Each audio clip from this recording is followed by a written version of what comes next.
Hi everyone, let's take a look at a buffer.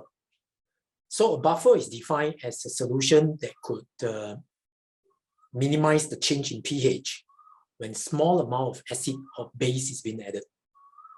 So think about it, is it possible for any strong acid or strong base to form a buffer solution? The answer is no, because if you have a strong acid, then the best that it could do is to neutralize added OH minus. It's unable to deal with any added H+, all right, to mitigate or to minimize the change in pH.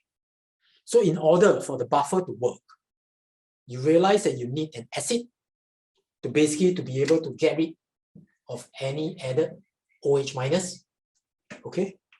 And you would also need to have coexisting with it, actually, in this case, the conjugate base from the acid that can help to neutralize and to get rid of any added H+.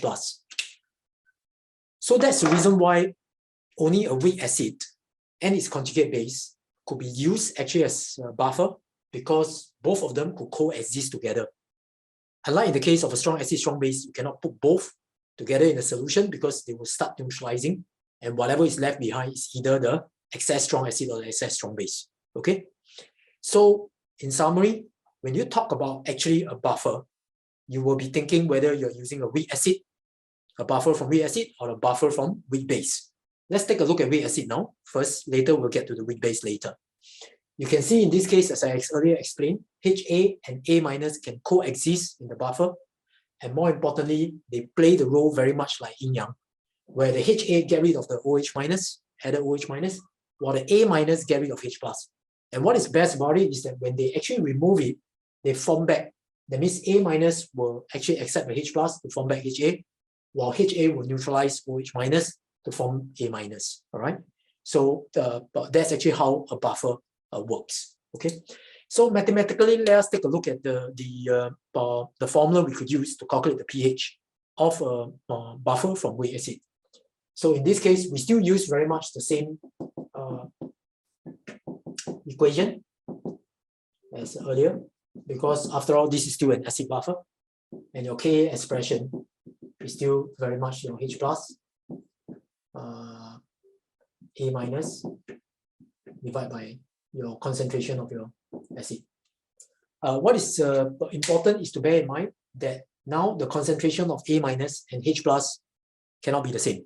The reason is because that the A- now form a separate component that allows it to basically form the buffer together with HA, all right?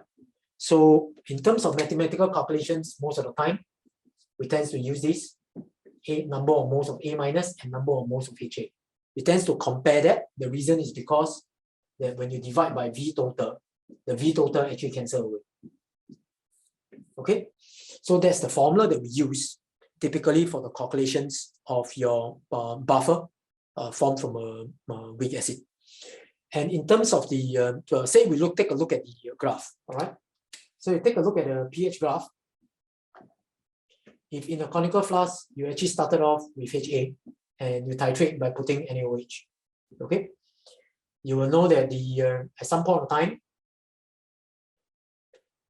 all the HA in the conical flask will be neutralized and you'll form A-, correct? Because that's where all the acid is neutralized. Halfway in between, you will have half HA, half A-.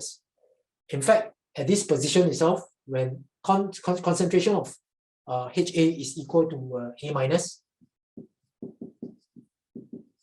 this is called the maximum buffer capacity, all right? And when that occurs, you will find that the pH, as you probably can see, these two cancel away. So your pH, your Ka is equal to con H+. So therefore, your pH is equal to pKa. Okay. So this is actually the way that you will sketch a buffering agent. So initially, in this solution here, you only have HA.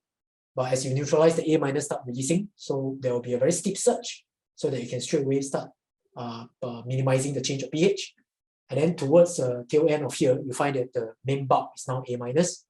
So because HA becomes really, really small, so you find that you start losing its buffering action or buffering capability.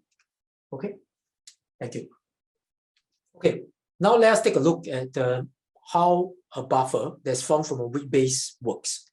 Okay, so in this case, in the same way, you will actually have the weak base, all right, and its conjugate acid. Okay, so the weak base will neutralize the H plus to form BH plus. BH plus can neutralize added OH minus to form the base. The equation still very much is that of the base dissociating, all right, BH plus and OH minus. And in the same way, Kb will now be concentration of OH minus on BH plus over concentration of the base. And we probably know that the in this case itself, the number of moles, it will be number of moles of perhaps below.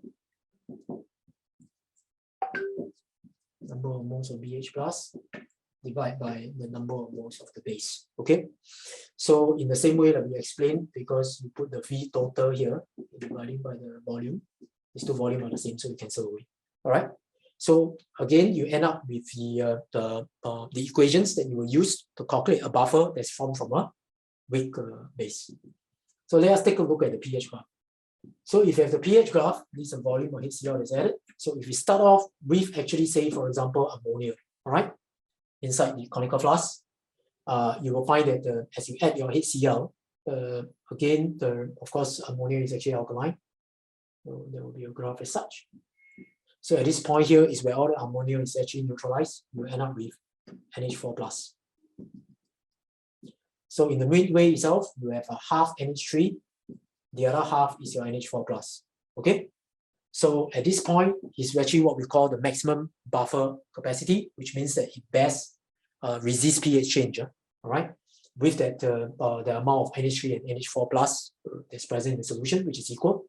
So because they are equal, we realize that the in the same way that we have explained earlier for the case of the acid, these two numbers will cancel away.